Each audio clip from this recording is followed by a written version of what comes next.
في سؤال جالي برضو بيقول انا اجي الامارات ولا لا، هلاقي شغل ولا لا؟ بص، هو احنا كلنا بنسعى وبناخد بالاسباب، تلاقي شغل وما تلاقيش شغل دي حاجه بتاعت ربنا.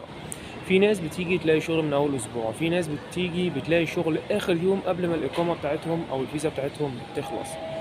فهنا انا في نصيحه عايز انصحها لك يعني. وانت في مصر، طول ما انت في مصر اعمل سيرش كويس واعرف انت ايه البلان اللي انت هتعملها وهتيجي هتمشي عليها هنا. ايه بلان ايه وبلان بي؟ يعني مثلا قبل ما اجي انا، اول ما حطيت شغل الكاستمر كير والسيلز، وبقيت ابحث عن كل الشركات من وانا في مصر، واجمع ايميلات وادخل على جروبز واسال واسمع. الكلام ده خد مني وقت طويل قوي. الحاجه التانية، انا دورت في التخصص بتاعي، سواء في كذا مكان، مش في مكان، مراكز طبيه، مستشفيات، عيادات. ما سبتش. بس انت بتبقى عارف الدنيا رايحه وجايه ازاي، يعني ما تجيش كده وتقول انا بدور على شغل وخلاص، لا. لو هتيجي هنا مش عامل حسابك او مش عامل بلان معينه، فمعلش، لان ده انت كده تعتبر بتاخد بالاسباب. لو انت جاي هنا ومظبط مع حد، ده بقى موضوع تاني خالص، او جاي على شغل، فدي حاجه تانية خالص. لكن انا بكلمك من واقع الكام يوم اللي مريت بيهم، ومن واقع الفتره اللي انا يعني جمعت فيها داتا من قبل ما اجي هنا. يعني انا زمايلي جم قبليه بسنه وبسنتين، دول انا كنت بخطط من ساعتها، من الوقت دوت، ان انا اجي هنا. جيت امتى؟ لما بقيت ان انا معايا الشهادات اللي تأهلني ان انا اجي هنا. جيت هنا لما بقى وصلت لمستوى كويس من الخبرة العملية. لكن الموضوع بياخد وقت. اسعى وعلى ايه، يعني اعقلها وتوكل. مش هقول لك اكتر من كده. حابب تيجي، اهلا وسهلا. امورك مستقرة في مصر، والدنيا يعني مصاريفك مغطية الى اخره، وحياتك مستقرة وتمام، او ما عليكش اي مسؤوليه، هقول لك تعالى. امتى تاخد الريسك؟ انا بفضل، يعني في حد من زمايلي كان بينصحني يقول لي انت ليك انك تاخد الريسك عشان واحد اتنين تلاتة. حد تاني يقول لي لا، مغامرة كبيرة، افرض ما لقيتش.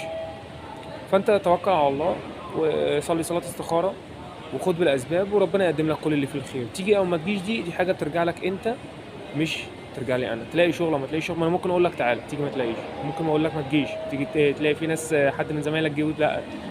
تمام. انت مطلوب منك السعي، مش اكتر. حاجة عايز اقول عليها كده. بص، هي ممكن تكون حاجة عادية بس هتكلفك فلوس يعني. انا لازم لما تيجي من مصر، نصيحة مني يعني، تصور صورة تكون ببدلة.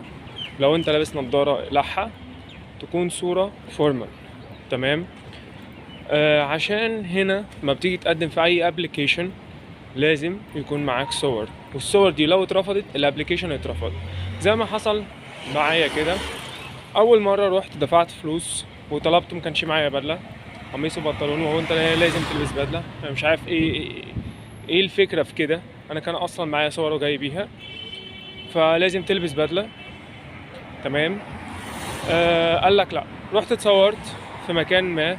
طب البدلة، قال لي انا هعمل لك فوتوشوب. عمل فوتوشوب، اخدت دفعت الفلوس، واخدت بعضي رحت قدمتها، جالي رفض. قال لي اتصور من تاني. اتصورت تاني ودفعت فلوس من اول وجديد.